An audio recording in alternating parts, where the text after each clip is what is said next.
Gentlemen, and welcome to 2024. I want to thank Taloka Studios for putting on our broadcast each week. And I'm happy to say that today is the first broadcast of the year of 2024.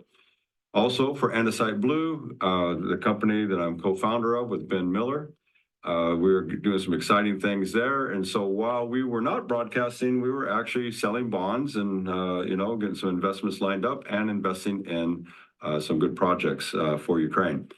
Anyway, I'm really excited about tonight. I'm really excited about talking to you about what's going on with me and just some of the things that I've been faced with among friends and among associates and acquaintances and different people, running into people that I've kind of interviewed a little bit, and there's just been this resounding emotion coming forward, and I kind of want to talk to you about it. So I'm looking forward to that. I had a great holiday. I had a great Christmas. Had a wonderful New Year, good celebration. Christmas. So I had a party on Friday, Saturday, Sunday, and Monday. So I covered all the way the whole weekend for Christmas. I spent the following week resting a lot, just catching up on that. But it was great to be with people and to celebrate, and really just the emotions, just to share hope and joy and the spirit of Christmas and what it's all about. We want to give gifts, during that time. And, a lot of people say it's commercialized, and I agree. There's a lot of commercialism that goes in there that promotes, sales and, the retail market. During the Christmas season, it earns 80% of all retail revenue for the whole year. So I understand it. But what's behind it, though, is what's really important. And, we kind of acknowledge it as a birth of Christ. It's not the day he was born. It's just the day that was picked to represent the day that he was born. So that's what Christmas is about, and that's a gift from God to us.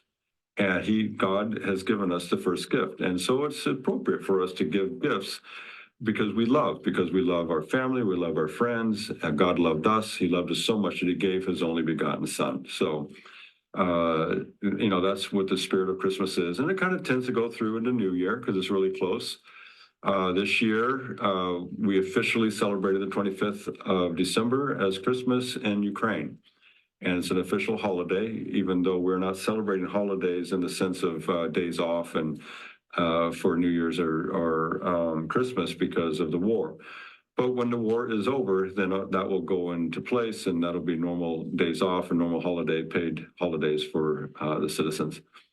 I learned this year that December 25th was a normal celebration of Christmas in Ukraine prior to the Soviet Union.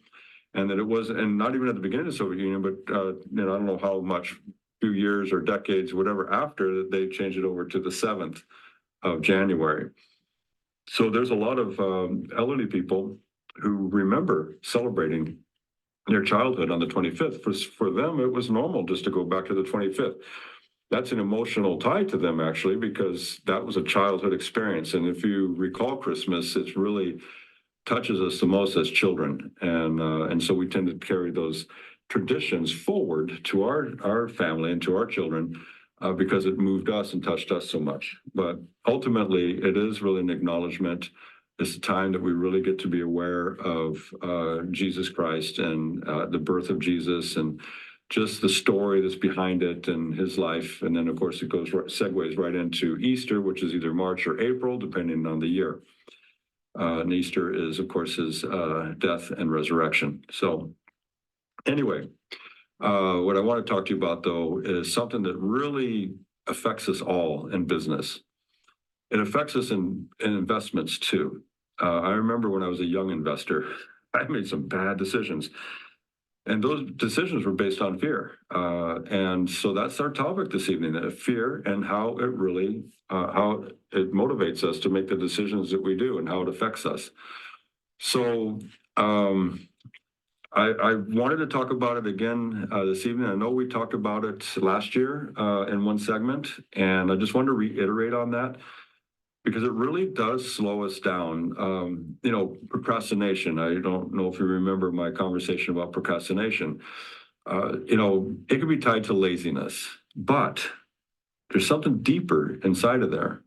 We've taken it on to be lazy, but again, it really boils down to fear. Fear really is the root and the motivation that causes us to make bad decisions. Sometimes we get lucky, but that's all it is, because in most of our decisions, we fail, and we get lucky, and we get a good one, and we fail and fail and fail. How do we become more winners in our life? It's really looking at ourselves and judging that fear. The fear of losing, the fear of winning, believe it or not, the fear of success is also paralyzes us. And fear paralyzes us. Okay, I'm a military man. Fear paralyzes us in the battlefield. Fear is something that we can't afford on the battlefield. We're not allowed to have that. So there's certain disciplines, especially in the US, the way we were trained in the Marine Corps, how to deal with fear is we don't deal with it lightly. Matter of fact, fear is a contagion. If somebody exhibits fear within the ranks, it can cause the whole ranks to collapse. If you retreat when a retreat order has not been given, you are to be shot in the back. That's how you deal with fear on the battlefield. Now, they're not doing that in today's warfare here, but I tell you what, it's something that you can't allow it to happen, because fear is a motivator, and fear causes everybody to make wrong decisions.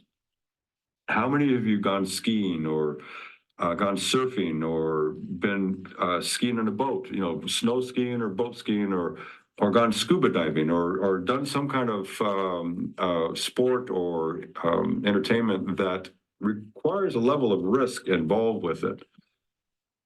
For example, I ski. I love to ski. I love to snow ski, downhill ski, and I was kind of new at it. I started late in my life. I was in my late 30s, mid to late 30s when I started skiing, and I was teaching my children how to ski, and I got on the slope. It was a real comfortable slope. There was nothing dramatic about it. It was probably a blue slope. It wasn't a black diamond. So we call them blue square, or they categorize the slopes that way. It was very comfortable. I had just gotten off of a steep slope, and I had some speed with me, and it was a very slow turn to the right. Trees on both sides, and the lane was wide. So I mean, there was no threat. I wasn't crouched in, and I didn't have a real skinny path to go by. It was very wide. But what happened? I started edging over towards the edge, and of course, on the edge of the powdered the ski path, it drops off a little bit and goes into the forest. And at the speed that I was going, it could have killed me. I mean, I could have been impaled by the branches. I would have hit a tree, it would have knocked me out. It would have done extraordinary damage. And I didn't want to do that. But what happened is, as I was inching over there, I was finding myself, I wasn't able to turn. And fear was gripping me, and I was having to force my mind to think of the procedures to make sure I get out of that and make sure I make that turn. I was leaning, but I was still going straight, and my skis were on edge, and they were still going straight. And I said, well, why? What am I doing? What do I need to do to make this change? And I had to systematically go through my head and work through it. Fortunately, I had enough time to do that, to be able to inch, and I made it out, and I got past that.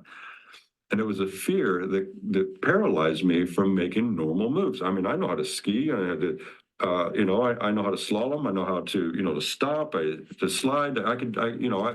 I've skied, but this particular time, fear got me, and fear paralyzed my legs, and I couldn't get the position I needed to make the turn. I worked through it though, because the alternative was potential death or severe injury, which I didn't want either one of those. So sometimes on a motorcycle, I used to race motorcycles. The same thing would happen there too. I would get into this corner. high-speed turn. It wasn't a tight turn, it was a wide turn, and it got into a high-speed turn. And I was leaning down, and I was on the side of my bike, and I was trying to pull the bike in so I can make that turn, and it just kept creeping up on the edge on the outside bank. And of course, you're on a motorcycle, you're doing 100 plus miles an hour, and that's guaranteed, injury and death there. And again, fear got a hold of me. So these are the things that fear can do on our entertainment life. What about our business decisions? What about starting a new business? What about the voices around you? And this is why I want to talk about it, because I had a nice speaking club for veterans yesterday.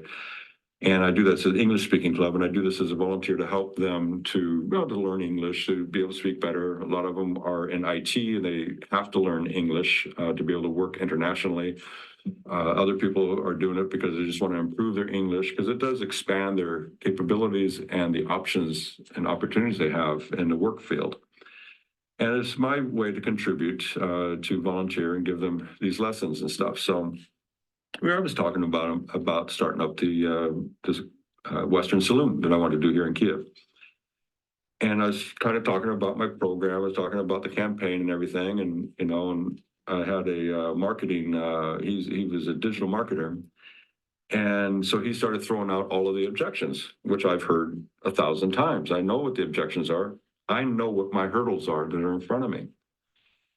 And so I said, yes, no, I agree with you. I said, those are valid concerns. Those are valid points that you're making on there. I said, but I know that these are hurdles that I have to overcome, and I'm not going to allow those objections to stop me. I'm going to press forward. Well, he wasn't satisfied with my answer, so he kept pressing his point. He wanted to bring his point across that, well, you don't know Ukrainians, you don't know this is a that, we're time of war, blah, blah, blah. Yes, I know we're in time of war. We get missile attacks every day. Kiev gets them, last year we had them dramatically come on us, especially last year. And of course, every Christmas holiday now, it seems to be Russia's gift to us is to bomb us. Civilians, not targets.